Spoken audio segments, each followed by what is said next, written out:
Hello, history buffs and curious minds. It's time for another rollicking ride through the weird and wonderful moments of yesteryear with Pim's Peculiar Past. Today we're wading into one of the smelliest chapters in history, the Great Stink of 1858. Hold your noses and join me as we dive into the murky waters of Victorian London.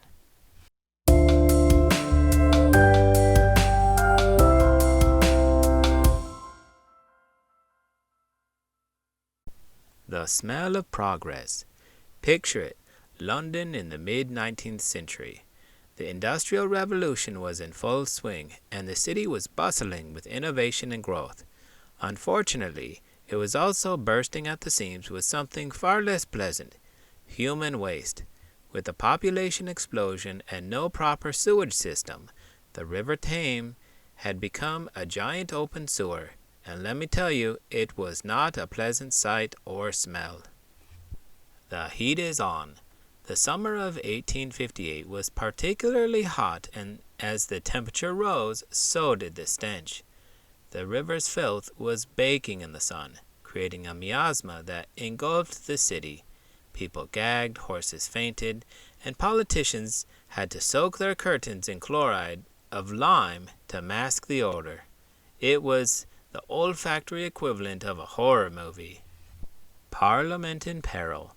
The Great Stink reached its pungent peak in June 1858, and it was so overpowering that it threatened to shut down the British government.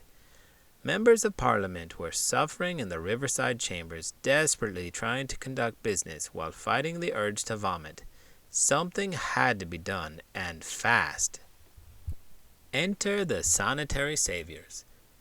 Enter Joseph Bazalgette, the hero we didn't know we needed but definitely deserved.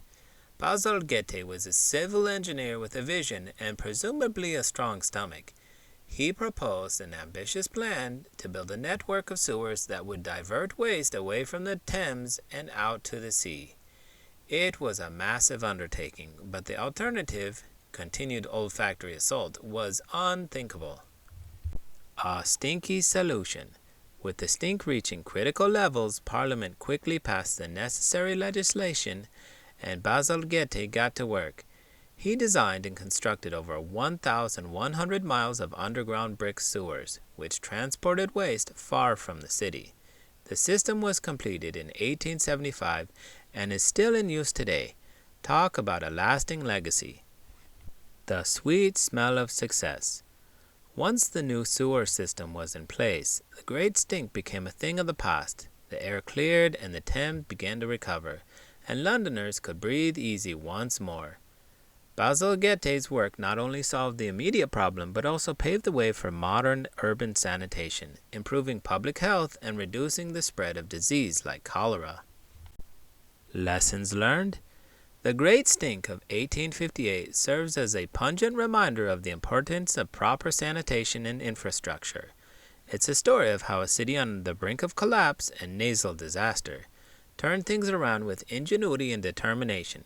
Plus, it gives us a reason to be grateful for modern plumbing. So there you have it, the tale of how London went from stinky to sparkling, thanks to the genius of Joseph Bazalgette and a little legislative urgency. Until next time, keep your history clean and your noses clear. Stay curious. Pim. Do you have an unusual piece of history for Pim to research? Email us your suggestions at beastlybanterblog@gmail.com.